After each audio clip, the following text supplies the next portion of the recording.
Yeah, I personally think it's a good time to buy. My follow-up question to that, anytime somebody asks me that, is it ever a bad time to own? Hello, everyone. Welcome to another Mortgage Minute. My name is Matt Thomas. I'm joined by my colleague Brian Dewald. Brian is an experienced lender of 20 plus years now. Brian, we are going to be talking about not only tariffs, but also the relationship between stocks and bonds and how that concerns the mortgage market. There's a lot of volatility that's going on right now in those markets, and so we'll talk about that as well. And then one of the things that I think that people are unaware of that really is some good news that we'd love to share is how we're booking buyers right now with rates in the fives, and why this might be the time to jump on that. Well, yeah, there's been a lot of news about tariffs today and the last 4, 5, 6 business days, and even going beyond backward, right? From that, it's been rather bumpy and rather volatile lately. So all of the tariff news has got markets just sort of scattered, right? Up, down, up, down. It's almost minute by minute, right? When I talk about volatility, there's a lot of price changes throughout the day. And the news, whether it's real news or, we've heard the term fake news before, there's been some rumors about some things that have caused markets to jump and go crazy, anything from stocks to bonds to mortgage prices. But it's volatility is the word of the day right now. So it has been for the last week or so. Yep. There's a lot going on with the stock market. And, I think you wanted to bring up the relationship between stocks and bonds. And again, how that can crosses with mortgages and how it impacts folks who are buying a home. For sure. Yeah. So I want to say the majority of the time, not all of the time, but the majority of the time, call it 75% or more, stocks and bonds act like a seesaw, right? And when we refer to mortgage rates, those are mortgage bonds, right? So when bonds are improving, mortgage rates are getting better.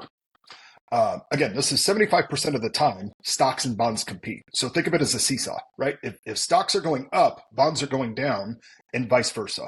Every once in a while, not often, but we'll see both of them go down at the same time. And that's a lot of times just based on scared, right? People are scared, so they're pulling everything out. But let's look at it this way. Let's say we're in the 75% category, and we wake up in the morning and we have $100 to invest. Normal circumstances, say we're either going to put it into stocks or bonds, depending on how they're reacting first thing in the morning. And our intent would be to pull that money out, or maybe the yield at the end of the day. So when stocks are falling, bonds are going up. We saw that last week when stocks started to go down a little bit.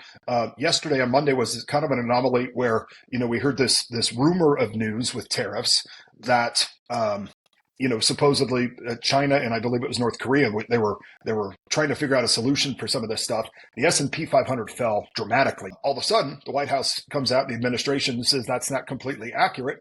S&P jumped, right? Today we're off about 40, and it's been of course that comes on the heels of having the best rates we've seen in 6 months.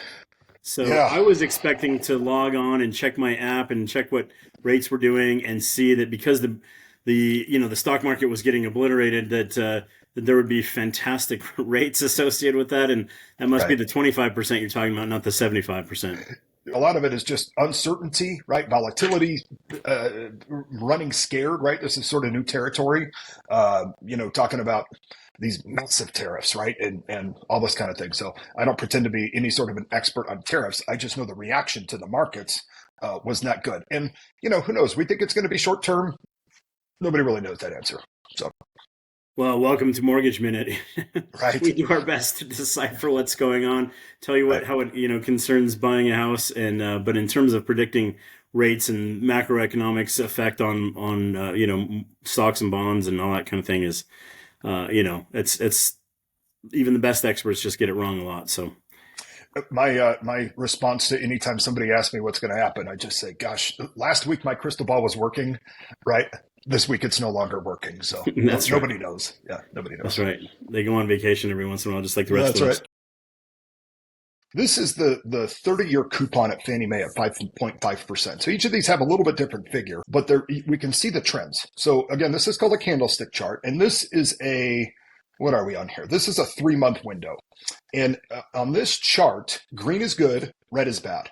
The higher this chart gets, the lower the interest rates are. So we were talking earlier about, last week was a really good stretch. That was the lowest numbers we'd seen in 6 months. That's the peak. Friday, we got an alert to lock. This little alert thing means we should lock in the rates because it's about to get worse. So Friday we lost a little bit of ground. You can start to see it. This was all of the craziness when it was coming to, these rumors between tariffs and the S&P fell a bunch and then it gained a bunch. We're not really any worse than we were a week ago. You can kind of see we're almost straight across. But this little rally we had was really, really looking great. And now we're losing a little ground. So anyway, we'll update that again as we see fit. But, just wanted to bring that piece up. So, yeah, well, that's actually interesting that, as you said, we're not really any worse off than we were like a week ago. So as much as it all sounds crazy and it's been up and down, if we're back to how we were a week ago, I mean, did we really lose? If you locked, last week and took advantage of the 6 month, best rates in 6 months, good for you. If you didn't, missed that window, but guess what? In a week from now, it might be something different. So it could be. And the good news is, last week was the first time we saw the 10-year treasury under 4% in a long time. That's a key measurement because the mortgage rates traditionally follow that 10-year treasury note. So when that dropped, and it was a relatively benign week in terms of news, but there was just some good stuff going on. So, fingers crossed that'll come back. And certainly when it does, we'll shoot another update here. Tell everybody about it. That sounds good. Brian, despite all this, it seems like you've been having some really good news to share in terms of people getting rates in the 5s. How is that possible? Would you say that this is a good time to buy, and why would that be? Yeah. I personally think it's a good time to buy. My follow-up question to that, anytime somebody asks me that, is it ever a bad time to own, right? It's a real simple conversation to have. So there's times when it's a bad time to own, right? If you're only going to be there for a year or so, it's probably not great to buy a house. But in my opinion, it's a great time to buy a house. Here's why I like it now versus the forecasted lower interest rates. Experts, again, who knows how accurate this is, but experts say if rates get into the 5s, there's a whole other buyer pool that comes out of the woodwork, right? X many people qualify for a house that's up and down, this kind of thing. What I like about right now is that we can still structure to get a deal done in the 5s by having the seller pay for it. What I also like right now is that there's more options, right? There's more houses to look at. If we see rates get into the 5s, buyers start coming out, those homes are going to get snatched up faster. So the amount of homes that are going to be available, I believe, are going to be lower. And then if we add in the last piece, which I really like to talk about, is just the inspection items, right? If you've got 5 offers on a house, sellers are less likely to help get that home up to snuff in terms of inspection. So, I think there's some real advantages right now between, pricing, getting concessions to get the rate down, having not lots, but more inventory than normal to look at, and having these inspection items fixed. I think there's some real advantages right now. Yeah, and that's great to hear. And I think that's absolutely true. One of the tough things, of course, is that, people naturally are going to hear what they see, and they're going to watch the news, they're going to hear it, they're going to see it, they're going to say, man, I guess I'm supposed to be scared, I guess I'm supposed to be put off by that, by everything that's going on. But the reality is that there are advantages to take right now, and there's some really good opportunities that come with that. I have seen buyers with opportunities, with options, I should say, with the options that, it's not back to 2007 where if you had a pink, a yellow, and a green house, you could pick which one you wanted on the block based on the paint color. But man, options are tougher for sellers because they're having to keep their houses on the market for longer, but buyers are taking their time. There's no longer a 2 minutes to view a house and then write an offer in the back seat of the car. It's gosh, we've got some time. We'll come back, a couple times and see it. Bring the wife in, bring the husband in, bring the grandkids in to see the house, whatever it is, that everyone's got to, take time to approve it. And then, and you have really good options, I think, to choose from. And then, as you mentioned, there's both the inspection items and the concessions. I saw a situation where a seller gave away $23,000 in concessions. They didn't like that, but they knew that was what needed to happen. Saved the buyer hundreds of dollars that month, or every month, in fact. It ends up being way better than just saving that off of the top of just taking that off the price. And it put them into the 5%.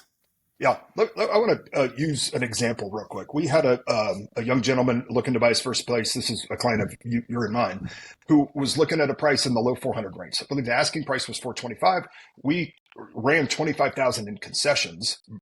So we're going in asking at 425, using 25K to buy his rate down versus buying it at 400. So just reducing the sales price by 25,000. Same net to the seller, and even though the buyer's paying a higher price for it, by using those to drive the rate down, I believe it was somewhere around $300 improvement in payment. So definitely cool to look at those strategies and structures. And luckily when folks work with you and I, we work as a team, so we can figure those kind of things out and figure out what the best advantage is. So neat stuff.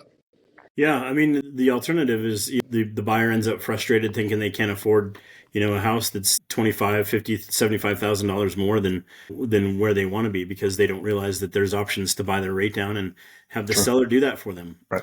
And where the seller doesn't come out any differently than if they just took a big price reduction. So nothing new for us, but certainly, new if you're hearing that for the first time. We would love to, help you out with that. That's just something that we're adept at doing and finding solutions for people in 2025 when the world sounds like it's, things are crazy and all this, as you mentioned, fake news saying, bad time to do all kinds of things financially. It's just not necessarily the case.